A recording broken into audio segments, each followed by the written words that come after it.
Salut à tous, j'espère que vous allez bien et que vous êtes en pleine forme. Alors aujourd'hui, je vais évoquer un sujet qui est rarement mis sur la table. Alors il s'agit de notre entourage et de nos fréquentations. Alors pourquoi est-ce que notre entourage est important pour, euh, pour nous, pour nos drépanocytaires, mais aussi pour des gens qui sont atteints d'une maladie chronique. Alors, notre entourage, sachez d'abord que nos sentiments ont des répercussions sur notre santé. La maladie, pour certains, ils pensent que c'est seulement physique, mais tout commence là. La maladie est d'abord psychologique. Et si on n'a pas de bonnes personnes autour de nous, des personnes avec des ondes positives, je vous assure que cette sorte d'épée Damoclès sera difficile à porter. Alors, certaines personnes pensent que en surprotégeant euh, leurs amis, leurs frères atteints d'une maladie quelconque, c'est la meilleure manière de d'apporter du soutien et de montrer de l'amour.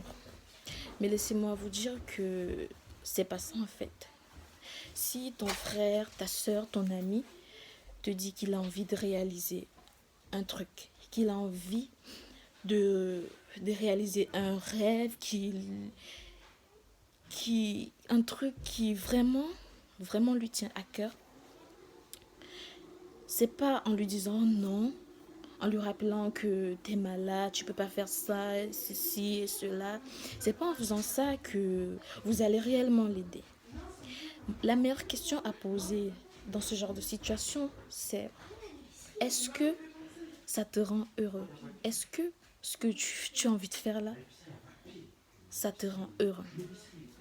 Et si c'est oui, laissez-le et soutenez-le plutôt. Encouragez-le dans cette direction. C'est la meilleure manière de témoigner de l'amour et de l'affection. Et laissez-moi vous dire que parfois, la différence que l'on ressent vis-à-vis de la société ne vient pas forcément des autres. Bon, ça peut venir des autres, mais cette différence-là vient d'abord de toi, de nous. Cette différence existe d'abord dans nos têtes. Quand tout le temps tu te tournes dans la tête, tu te dis je suis différent, moi je suis pas comme eux, ceci, cela, moi j'ai ça, moi j'ai ci, je suis malade, etc. Cette différence-là, à force de retourner ces mots dans ta tête, à force de retourner ces mots dans ta tête tout le temps là, ça crée une sorte de, on va dire, paranoïa.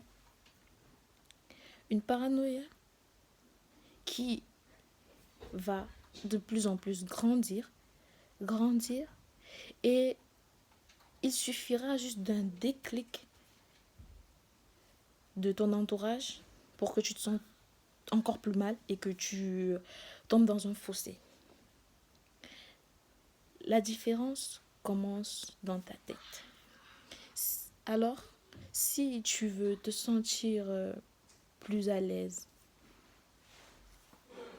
avec des gens, si tu veux te sentir plus dégagé, si tu veux te sentir bien avec les gens, commence d'abord par travailler tes pensées. Commençons par travailler nos pensées avant de vouloir que les autres ils aient une répercussion sur nous. Si toi tu ne t'aimes pas, tu te trouves pas assez bien parce que voilà, tu es malade, comment est-ce que tu voudrais que les gens ils te trouvent bien? Comment est-ce que tu voudrais que les gens ils te regardent en fait? Commençons d'abord par travailler nos pensées. Aime-toi avant que les autres ne viennent t'aimer. Si tout le temps tu te rabaisses, je suis désolée, n'attends pas à ce que les autres, eux, ils te respectent. Parce que tu dois d'abord te respecter, t'aimer malgré ta situation. Et entourons-nous toujours, je dis bien toujours, de bonnes personnes, de belles personnes. Et gardez toujours en tête que si l'autre, il a réussi, vous aussi, vous pouvez le faire. Et vous pourrez peut-être le faire 10 000 fois mieux que la personne qui l'a fait et lui qui avait tous ses atouts physiques. Et voilà, vous pouvez le faire 10 000 fois mieux. Alors, croyez toujours en vous.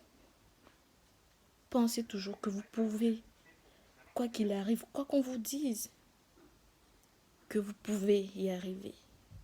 Rien n'est impossible quand on a la volonté. Croyez toujours en vous. Alors, sur ce, je vous remercie d'avoir écouté ma vidéo et je vous souhaite une excellente fin de soirée et une très belle année. Bisous.